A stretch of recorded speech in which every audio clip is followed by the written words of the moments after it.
dans un restaurant chic et bondé, les murmures allemands désespérés d'un petit garçon sont passés inaperçus de tous, sauf d'une jeune fille issue d'un quartier défavorisé. Ce qu'elle a traduit allait déchirer une famille et connecter deux étrangers à jamais. Mais personne n'imaginait ce qui allait suivre. Le restaurant Bellamy bourdonnait des bavardages de l'élite de Boston, les verres en cristal teintaient sur fond de douce musique de piano. Oliver Maxwell, 6 ans, était assis raide dans son costume sur mesure, ses petites mains tremblant alors qu'il fixait l'homme dans la cabine d'angle, celui avec les cheveux gominés et une montre assortie au dernier cadeau de sa mère. Bitter il firent Aristine Schleckman, chuchota Oliver, sa voix se brisant alors que des larmes montaient dans ses yeux bleus. S'il vous plaît, aidez-moi, c'est un méchant. Les serveurs sourirent poliment, lui tapotant la tête avant de passer à autre chose. Sa belle-mère, Victoria, à peine 28 ans et ruisselante de diamants, faisait défiler son téléphone avec des ongles manucurés, l'ignorant complètement. Arrête ces charabia, Oliver, rétorqua Victoria, sans prendre la peine de lever les yeux. Où as-tu appris ces bêtises? Ton père sera là dans quelques minutes. Et n'était-ce pas la conclusion parfaite à la vie misérable d'Oliver? Son père arriverait, fatigué d'un autre voyage d'affaires, complètement inconscient de ce qui se passait sous son nez. On pourrait penser qu'un homme qui a bâti un empire financier pourrait voir ce qui se passe dans sa propre maison, n'est-ce pas? À la table adjacente, Lily Collins, 8 ans, était assise dans une robe d'occasion, ses cheveux bruns bouclés tombant sur ses joues constellées de taches de rousseur. Elle n'était là que parce que sa mère, Eleanor, avait pris un service supplémentaire de serveuse pour payer le loyer. Habituellement cachée dans la cuisine avec un livre, Lily regardait ce soir le garçon en larmes avec des yeux curieux. « Ich verste » dit doucement Lily, glissant de sa chaise. « Je te comprends. » La tête d'Oliver se redressa brusquement, ses yeux s'écarquillant lorsque Lily s'approcha. « Tu parles allemand » demanda-t-il en anglais, essuyant ses larmes avec sa manche. « Ma grand-mère me l'a appris avant de mourir » expliqua Lily. « Qu'est-ce qui ne va pas ?» Avant qu'Oliver ne puisse répondre, les portes du restaurant s'ouvrirent en grand. Richard Maxwell, 45 ans, imposant dans son costume sur mesure, entra avec la confiance d'un homme qui possédait la moitié de la ville, et c'était pratiquement le cas. « Dis-le-lui » chuchota Oliver avec urgence. « Dis à mon père que cet homme là-bas en costume noir vient chez nous quand il est absent, dis-lui que Victoria jette mes jouets et m'enferme dans ma chambre quand je les vois ensemble. » Lily hésita, les yeux allants de l'homme puissant qui s'approchait au garçon désespéré. « Et qui es-tu, jeune fille » demanda Richard, remarquant Lily à côté de son fils. Le moment s'étira comme du caramel mou, le restaurant semblant retenir son souffle. Et c'est là que tout a changé. Votre fils dit que cet homme en costume noir rend visite à votre femme quand vous êtes absent, lâcha Lily, pointant directement la cabine d'angle, et elle l'enferme dans sa chambre quand il les voit. Avez-vous déjà été témoin d'une bombe qui détonnait au ralenti? Le genre où l'on peut voir l'onde de choc se propager dans l'air avant que le son ne frappe. C'est exactement ce qui s'est passé dans ce restaurant. Le téléphone de Victoria s'écrasa sur la table. L'homme en noir se figea en pleine gorgée. Le visage de Richard Maxwell se vida de sa couleur.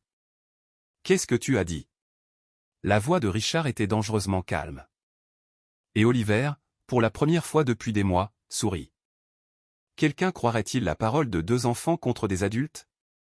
Ou cette révélation serait-elle enterrée comme tant de jouets d'Oliver? Quelque chose disait à Lily que ce n'était que le début. Alors que le chaos éclatait, Oliver prit la main de Lily et murmura « Nous devons nous enfuir maintenant ». Personne ne remarqua que les deux enfants se glissaient par l'entrée de service, disparaissant dans la nuit de Boston. Eleanor Collins essuya la sueur de son front alors qu'elle équilibrait 3 assiettes de steak hors de prix. 20 minutes après le début de son service, elle ressentait déjà la douleur familière dans le bas du dos. Quand elle se tourna pour livrer l'entrée, son cœur s'arrêta. Lily avait disparu, son livre de coloriage abandonné sur la chaise. « Lily ?» Lily, appela-t-elle, les yeux scrutant le restaurant bondé. L'agitation à la table 12 ne l'intéressa guère. Les riches faisaient toujours des scènes à propos de viande pas assez cuite ou de millésimes de vin. À l'autre bout de la ville, Lily et Oliver étaient blottis sur la banquette arrière d'un taxi. Les lumières de la ville filaient comme des étoiles filantes. « Où allons-nous » demanda Lily, serrant son sac à dos usé. « Chez mon grand-père » répondit Oliver, sa voix plus stable maintenant. « Il nous croira, il n'a jamais aimé Victoria de toute façon. » Le chauffeur de taxi jeta un coup d'œil dans le rétroviseur, les sourcils levés. Vous êtes sûr que vos parents savent où vous allez? Mon père nous a donné la permission, mentit Oliver avec assurance, sortant un billet de $100 de sa poche. Il a dit de vous donner ça. N'est-il pas fascinant de voir quelle porte s'ouvre quand on a de l'argent, même quand on a 6 ans? Pendant ce temps, le restaurant Bellamy s'était transformé d'un établissement gastronomique élégant en un ring de boxe. Richard Maxwell avait l'homme en noir épinglé contre le mur, son poing entrant en contact avec la mâchoire du jeune homme. « Richard, arrête » hurla Victoria, du mascara coulant sur son visage. « Ce n'est pas ce que tu crois. »« Pas ce que je crois » rugit Richard. « Mon fils, Victoria, mon fils vous a surpris. » Eleanor se fraya un chemin à travers la foule, la panique montant. « Quelqu'un n'a-t-il vu ma fille ?» Cheveux bruns, robe rose, mais personne n'écoutait. Le spectacle de l'implosion du couple puissant le plus riche de Boston était bien plus intéressant qu'un enfant disparu. Auriez-vous remarqué, chers spectateurs, ou auriez-vous été vous aussi captivés par le drame? Dehors, la pluie commença à tomber, effaçant les empreintes de pas alors qu'Oliver dirigeait le taxi vers la périphérie de la ville. Le domaine Maxwell se dressait imposant contre le ciel sombre, ses fenêtres brillant chaleureusement malgré la tempête croissante. « Mon grand-père va nous aider » assura Oliver à Lily. Il était juge avant de prendre sa retraite, mais ma mère va être folle d'inquiétude, dit Lily, sa voix faible contre le crépitement de la pluie. Elle ne sait pas où je suis. Oliver lui serra la main.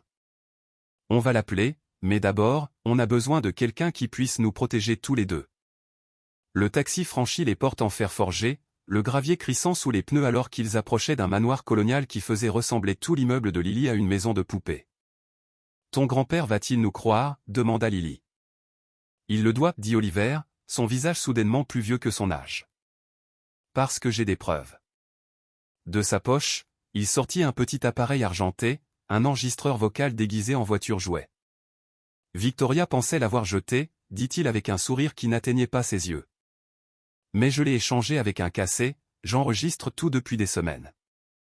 Ne trouvez-vous pas dommage que les adultes accordent si peu de crédit à l'intelligence des enfants? Alors qu'ils approchaient de la porte d'entrée, celle-ci s'ouvrit pour révéler Harold Maxwell, 78 ans, appuyé sur une canne en acajou. Son visage, gravé de lignes de sagesse et de perte, s'adoucit à la vue de son petit-fils.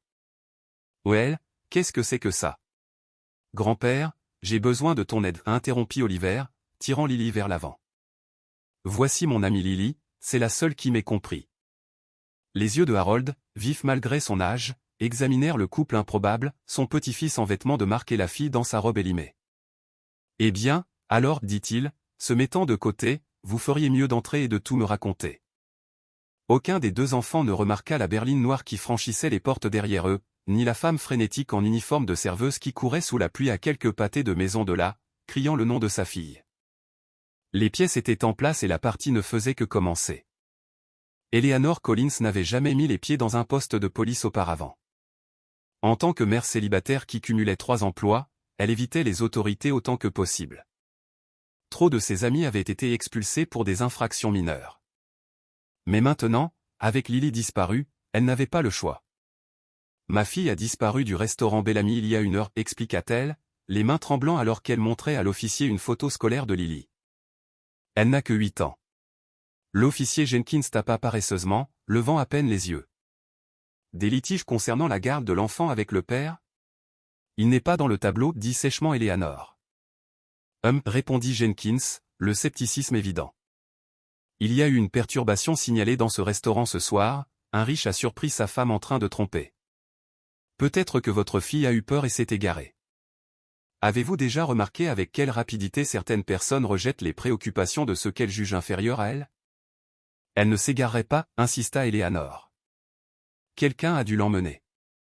À l'autre bout de la ville, dans le bureau de Harold Maxwell, Oliver diffusait les enregistrements. La voix de Victoria remplissait la pièce, froide et calculatrice alors qu'elle parlait à son amant des biens de Richard, d'Oliver qui était sur le chemin, des projets d'un avenir sans eux deux. Le visage de Harold se durcit à chaque minute qui passait. Lily était assise les yeux écarquillés sur une chaise ancienne qui coûtait probablement plus cher que le loyer mensuel de sa mère. « C'est assez accablant, dit finalement Harold, arrêtant la lecture.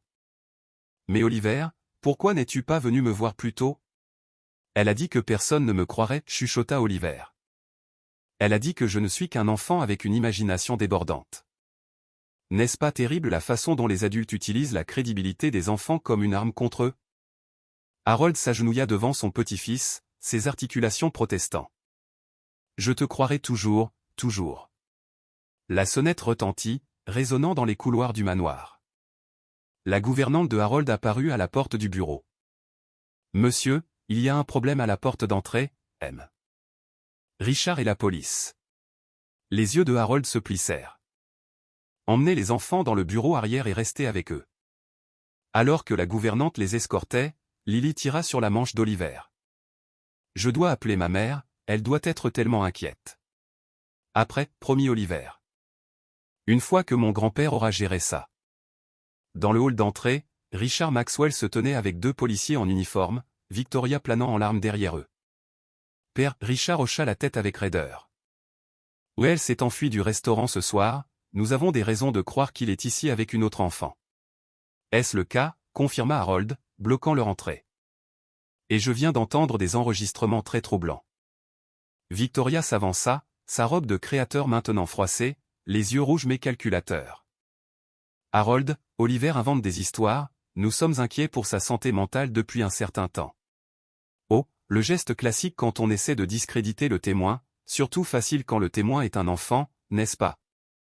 Est-ce ainsi, répondit Harold, la voix glaciale. Ces officiers pourraient être intéressés d'entendre ces histoires inventées directement de l'appareil d'enregistrement. Un des officiers se sentit mal à l'aise. Monsieur, nous avons également un rapport d'enfant disparu, une fille de 8 ans a disparu du même restaurant, sa mère est frénétique. L'expression de Harold changea. La fille est ici aussi, elle a aidé Oliver à échapper à ce qui semble être une situation abusive. Abusive, hurla Victoria. Comment osez-vous? Je n'ai rien fait d'autre qu'essayer d'aimer cet enfant difficile. Le visage de Richard s'assombrit. Laissez-moi entendre ces enregistrements, père. Pendant ce temps, dans le bureau arrière, Lily avait trouvé un téléphone. Les doigts tremblants, elle composa le numéro de portable de sa mère. Maman, chuchota-t-elle quand Eleanor répondit. C'est moi, je vais bien. Les sanglots d'Eleanor résonnèrent à travers la ligne. Lily, où es-tu? La police cherche partout. Je suis chez le grand-père d'Oliver, expliqua Lily. Le petit garçon du restaurant avait besoin d'aide, sa belle-mère est vraiment méchante avec lui, maman, elle l'enferme et jette ses jouets. Il y eut un silence. Puis la voix d'Eleanor, tendue de peur contrôlée. Donne-moi l'adresse, chérie, je viens te chercher tout de suite. Mais alors que Lily commençait à expliquer, la ligne se coupa. Le courant dans le manoir s'était coupé, plongeant tout dans l'obscurité. Dehors, une silhouette se déplaçait furtivement sur la pelouse, s'approchant de l'arrière de la maison. La tempête offrait une couverture parfaite, la foudre illuminant un visage tordu de rage. À l'intérieur, Oliver prit la main de Lily dans l'obscurité. Il y a quelque chose qui ne va pas, chuchota-t-il, et il avait raison, mais ce qui les attendait était bien pire que ce que les enfants pouvaient imaginer. Était-ce l'amant de Victoria qui cherchait à se venger? Ou y avait-il quelqu'un d'autre avec un intérêt dans ce drame qui se déroulait? Parfois, les joueurs les plus dangereux sont ceux que l'on ne voit pas venir. Harold Maxwell avait vécu assez longtemps pour savoir quand les choses ne collaient pas. Alors qu'il se tenait dans son hall d'entrée sombre, le générateur de secours ronronnant pour redémarrer, il remarqua le regard de Richard se porter nerveusement sur les policiers. Un timing pratique pour une panne de courant, remarqua Harold, attrapant son téléphone portable. J'appelle mon entreprise de sécurité. Père, s'il vous plaît, interrompit Richard. N'aggravons pas cette affaire familiale. Une affaire familiale? Quand Richard avait-il déjà utilisé cette expression auparavant, l'homme qui avait des avocats en composition abrégée pour des contraventions de stationnement voulait soudainement gérer les choses en privé. Dans le bureau arrière, la gouvernante, Madame Peterson, se déplaça silencieusement pour verrouiller la porte. Ses 60 ans de service à la famille Maxwell étaient évidents dans son efficacité même en cas de crise. Éloignez-vous des fenêtres, ordonna-t-elle, guidant les enfants derrière un grand bureau. Quelque chose ne sent pas bon. Le cœur de Lily battait la chamade. J'ai peur, je n'ai pas pu finir de dire à ma mère où je suis. Oliver lui serra la main de manière rassurante. Mon grand-père ne laissera rien nous arriver. Oh, mais les promesses suffiraient-elles contre ce qui allait arriver? Un faisceau de lampes de poche balaya la pelouse, visible à travers la fenêtre du bureau. Madame Peterson se tendit, plongeant dans la poche de son tablier pour en sortir, de manière surprenante, une petite arme de poing. Madame Peterson, halta Oliver.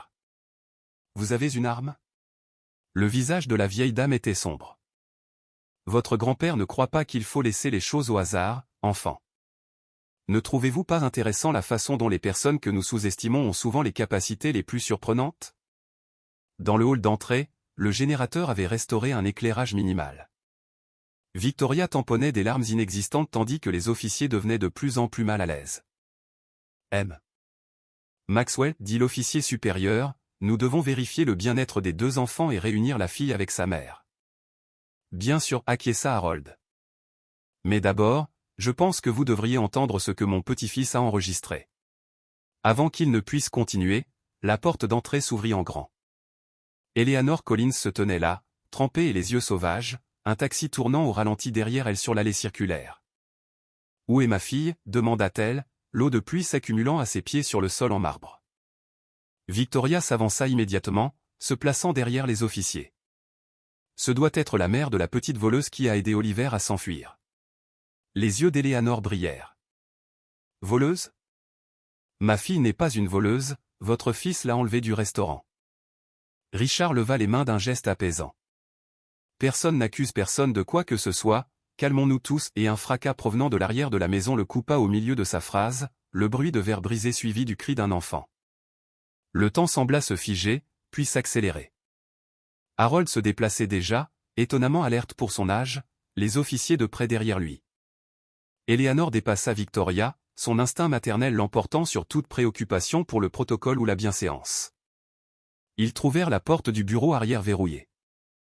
Un des officiers s'apprêtait à la défoncer quand la voix de Madame Peterson appela de l'intérieur. « Reculez de la porte, je suis armé. » Madame Peterson appela Harold. « C'est moi, ouvrez. » La porte s'entr'ouvrit, révélant le visage sévère de la gouvernante et l'arme toujours serrée dans sa main. « Quelqu'un a essayé de passer par la fenêtre, rapporta T.L. J'ai tiré un coup de semonce et ils se sont enfuis. » Derrière elle, Lily et Oliver étaient blottis l'un contre l'autre, les yeux écarquillés de peur.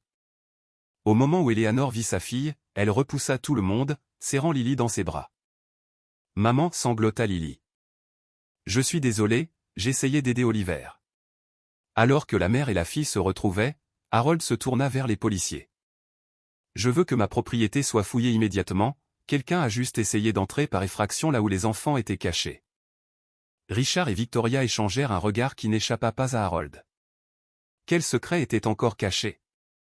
De quoi avait-il peur que les enfants révèlent? Officier, dit fermement Harold. Avant de faire quoi que ce soit d'autre, j'insiste pour que vous écoutiez ces enregistrements.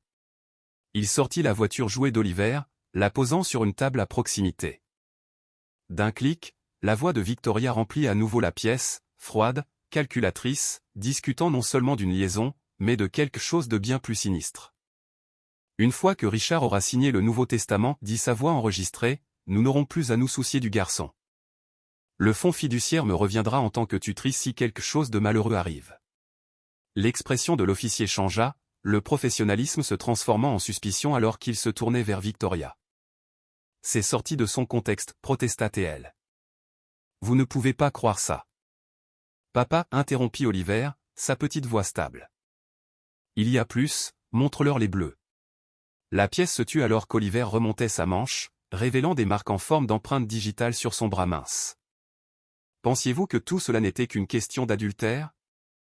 Parfois, les secrets les plus sombres sont cachés sous les scandales les plus conventionnels. Richard fixa le bras de son fils, puis sa femme. Pour la première fois, l'incertitude se glissa dans son expression. Avait-il été aveugle à plus que de l'infidélité? Alors que les officiers se dirigeaient vers Victoria, les lumières clignotèrent à nouveau. À travers la fenêtre brisée, vint l'odeur indubitable de fumée. Du feu. Quelqu'un avait mis le feu à l'aile du manoir. Mais qui? Et était-il toujours là à attendre? Des flammes léchaient la façade et du domaine Maxwell, des vrilles oranges s'étendant avec avidité vers le ciel nocturne. L'alarme incendie retentit, son cri perçant s'ajoutant au chaos alors que tout le monde évacuait vers la pelouse avant. C'est délibéré, dit Harold avec tristesse, regardant les pompiers combattre l'incendie. Quelqu'un ne veut pas que ces enregistrements soient entendus. Eleanor serra Lily fort, son uniforme de serveuse encore humide de la pluie. Je ne comprends rien à tout ça, pourquoi Lily serait-elle en danger? Parce qu'elle est témoin, expliqua Oliver, une sagesse au-delà de son âge dans ses yeux bleus solennels. Elle a entendu Victoria parler à cet homme au restaurant en allemand. Attendez, en allemand? C'est un détail que nous n'avions pas entendu auparavant, n'est-ce pas? Que disait exactement Victoria qu'elle ne voulait pas que les autres comprennent? Un des officiers s'approcha, un carnet à la main. M. Maxwell, nous avons besoin des dépositions de tout le monde, y compris des enfants. Officier Jensen. Un cri vint de la direction du garage. Vous devez voir ça. Jensen se dirigea en trottinant vers la voie, revenant quelques instants plus tard avec une expression sombre et une mallette en cuir roussi. J'ai trouvé ça dans un véhicule qui tentait de quitter la propriété, rapporta Teil. Le chauffeur l'a abandonné et s'est enfui dans les bois lorsqu'il a été confronté. Harold prit la mallette, ses mains stables malgré le chaos autour de lui. Les initiales monogrammées LK brillaient dans les lumières clignotantes des véhicules d'urgence. Lucas Cross, murmura Richard, la reconnaissance pointant, le conseiller financier de Victoria. Et son amant, ajouta doucement Oliver. Harold ouvrit la mallette. À l'intérieur se trouvaient des documents, beaucoup, des titres de propriété, des numéros de comptes offshore, et surtout, un testament révisé avec la signature de Richard. Seulement, alors que Richard se penchait plus près, son visage pâlit. Ce n'est pas ma signature, c'est un faux. Victoria se tenait à l'écart du groupe, ses vêtements de créateur maintenant maculés de suie, son apparence parfaite s'effondrant comme l'aile en feu du manoir derrière elle. Victoria, Richard s'approcha lentement comme on le ferait d'un animal acculé. Qu'avez-vous fait? Elle se mit alors à rire, un son cassant qui envoya des frissons dans l'échine de Lily. Que ai-je fait? J'ai épousé un imbécile qui se soucie plus de son empire que de sa femme, qui passe plus de temps avec les investisseurs qu'avec sa famille. Alors, vous prévoyez de le tuer, demanda Harold, reliant les points que le testament forgé représentait, et de rejeter la faute sur un incendie de maison. L'officier s'avança, la main se dirigeant vers ses menottes. Madame, je pense que vous devez venir avec nous. Mais Victoria n'avait pas fini, son regard fixé sur Oliver avec une telle haine qu'Eleanor tira instinctivement les deux enfants derrière elle. Toi, siffla Victoria. Tu as tout gâché avec ton espionnage et tes enregistrements. Si tu étais juste resté silencieux comme un gentil petit garçon.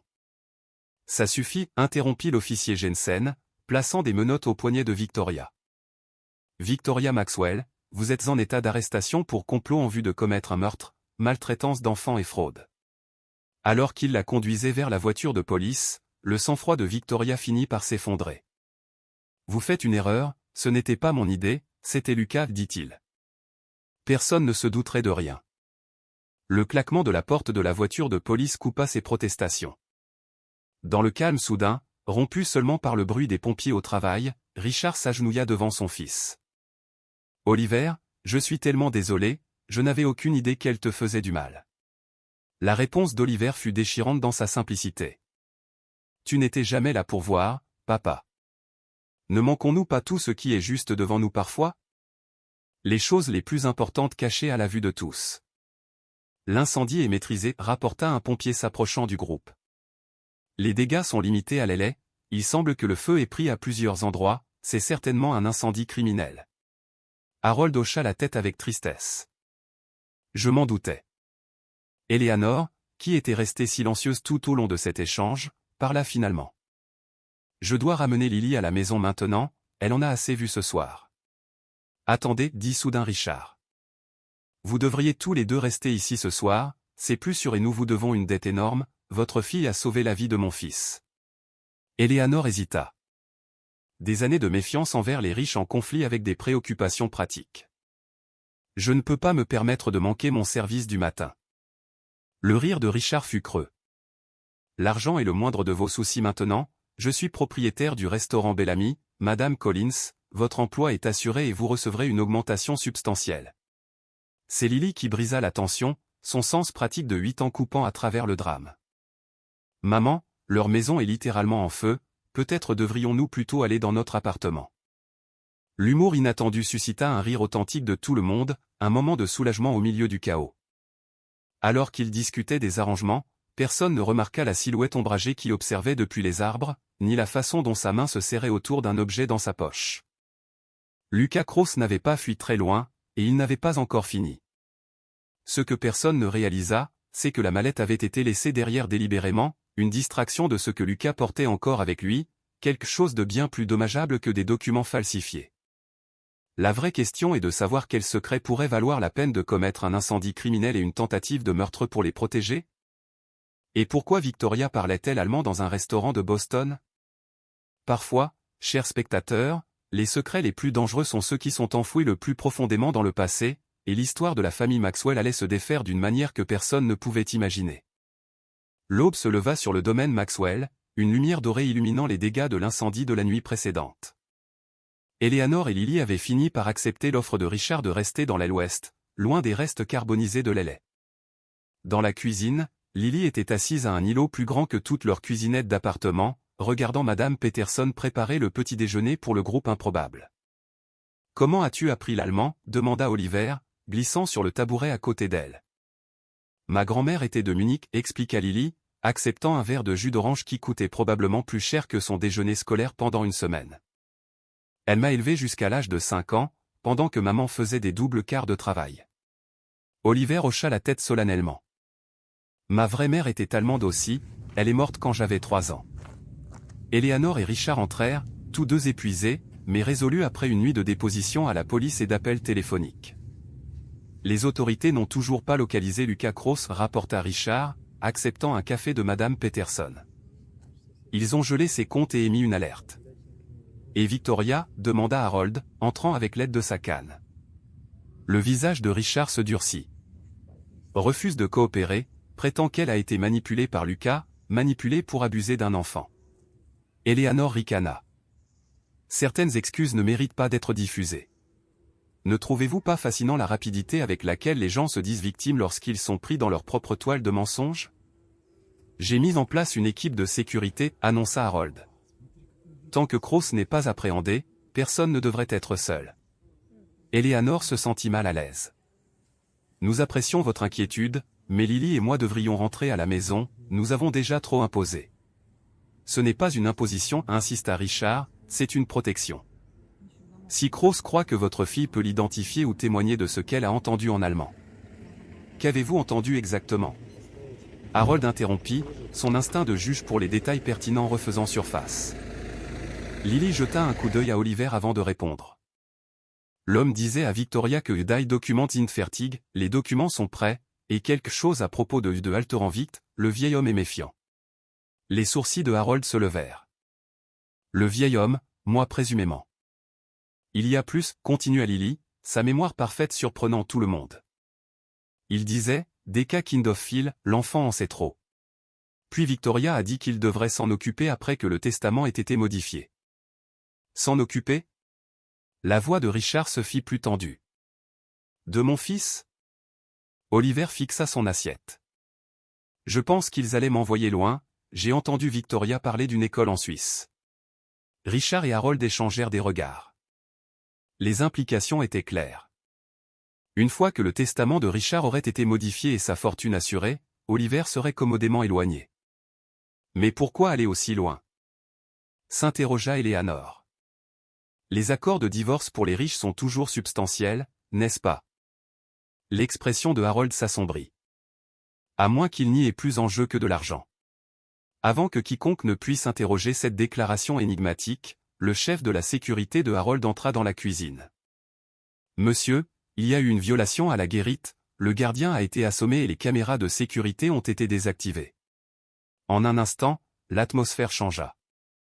Richard se déplaça aux côtés d'Oliver tandis que Harold donnait des instructions rapides pour sécuriser le manoir. Nous devons nous rendre dans la pièce de panique, annonça-t-il. Pièce de panique maintenant? Eh bien, n'est-ce pas un luxe que la plupart des gens n'ont pas pendant une crise?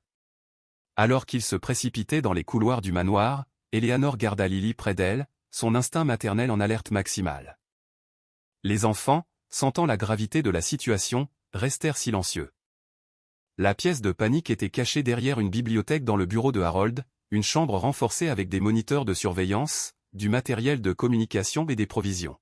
« Nous serons en sécurité ici jusqu'à l'arrivée de la police », leur assura Harold, scellant la porte lourde. Sur les moniteurs, ils regardèrent des silhouettes ombragées se déplacer dans le manoir. « Pas un intrus, mais 3. Ce n'est pas seulement Lucas, murmura Richard. Qui sont les autres? Comme pour répondre, la porte du bureau s'ouvrit en grand sur le moniteur. 3 hommes en équipement tactique noir fouillèrent méthodiquement la pièce, leurs mouvements suggérant une formation professionnelle. Ce ne sont pas des criminels ordinaires, dit sombrement Harold, ce sont des mercenaires. La figure de tête s'approcha de la bibliothèque, passant sa main le long du bord jusqu'à ce qu'il trouve.